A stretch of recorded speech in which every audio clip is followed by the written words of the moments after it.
Hi, this is Shui with a review of the Jordan 34 lows.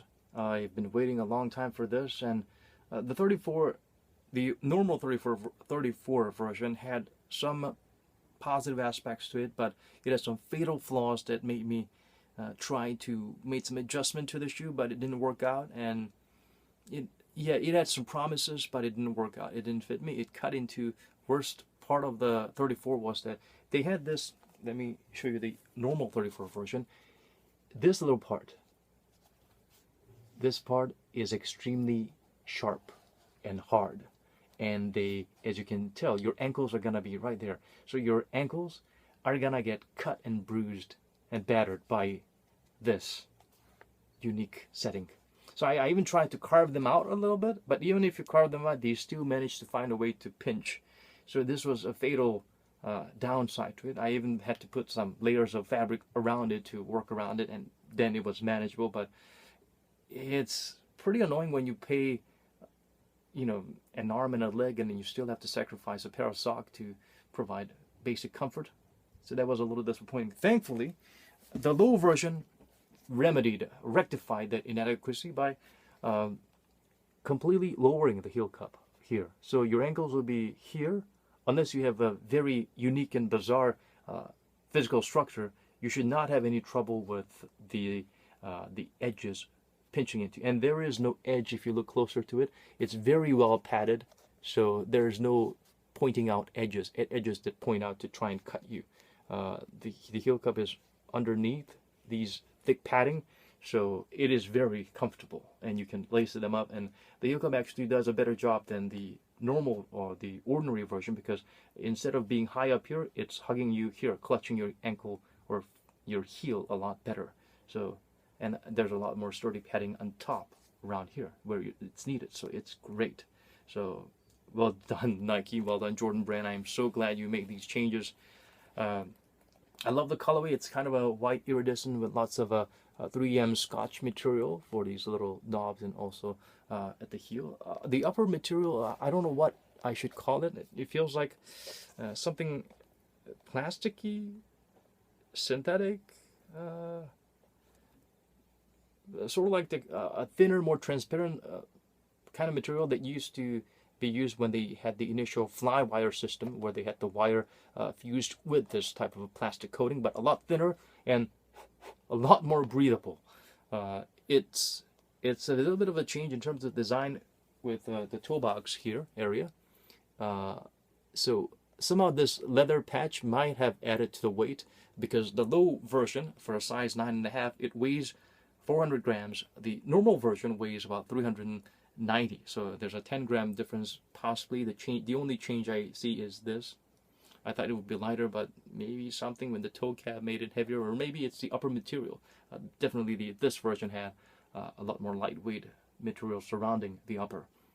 But another positive aspect is that for the normal versions, you have this fancy little strap here, but it actually digs into this part where you'll be flexing a lot. There's a little bit of a pinching here, but thankfully they managed to get rid of that, and it's just the laces and this little shiny little buckle that acts as a reflector. So that's good. And you would normally have a bit of a tech downgrade when it comes to low versions. For some reason, Nikes, they tend to do things like, let's say it had a full-length zoom. The low-cut version might have only a heel zoom. Let's say it had a heel and forefoot zoom, then the low-cut version might be missing a heel zoom, and so forth, so on and so forth. Thankfully, the welcome change here is that they have the exact same large volume zoom air on the forefoot. It's visible and you can feel it clearly, and if you wear it, you can definitely feel it's similar, very same as the original high cuts. And on the heel, interestingly, if you can see this little bulge, there's a little rectangular type of bulge. That's a little bit of a difference compared to the original versions, which has an hexagonal zoom air, which is tiny, just coin size. So this is a lot more voluminous, but I'm not sure if this is aerosol or zoom air. But what's for sure is that it's taking up a lot more space, and you can feel it relatively more than the normal 34s. The lows actually have a better impact protection and cushioning on the heel than the highs. Even if it's air sole, if it's bigger in volume compared to Zoom Air, it's going to work better. Unless it's max volume Air versus max volume Zoom Air. Then there's a clear and visible difference. So this is, in my opinion, a good upgrade. Whether it's Zoom or a normal airbag, it is bigger than the one that's used in 34, the normal versions.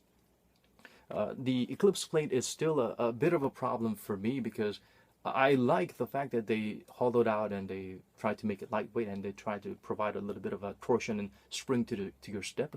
But unfortunately, these little parts, these bits, because they don't compress as much as these central parts. So when you're landing on your heel, then you can feel the shock absorption and cushioning, and there's a lot more surface that's making contact with the ground. So you're not going to slip and you're going to have adequate shock absorption. But if you, let's say, if you land a little bit different here on the edges, you might not feel that adequate shock absorption as you're hitting the middle part. And because it's so close to this plastic Eclipse plate, there's very little space here for compression, so it might actually make you slip a little bit. There's been some complaints of that happening. So be warned, if you're the kind of person that tend to push off on this little edge more often than, you know, taking up a bigger area or surface of the outsole, then there's something you need to be careful about. This may not be the shoe for you.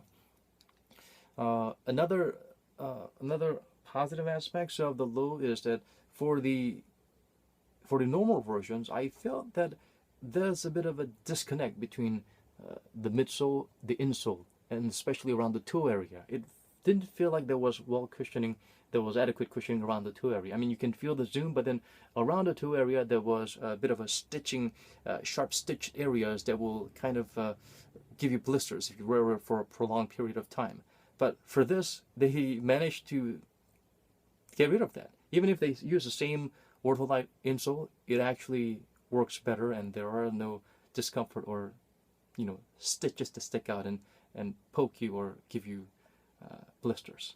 And the fit itself, it's I've complained about this little anti-inversion contraption pinching your pinky and whatnot. This doesn't have that issue. The toe box used to be very flat and tight, as well as the width was really tight as well. But I wear a size 9.5, and I felt it was a little tight for the ordinary Jordan 34s. The 34 Lows 9.5 was perfect. I mean, there was no dead space, but there was sufficient hugging or clutching, lockdown. At the same time, there was enough room for you to feel comfortable. And it's slightly cheaper than the ordinary Jordans. The Low is actually cheaper when it's actually better in a lot of ways.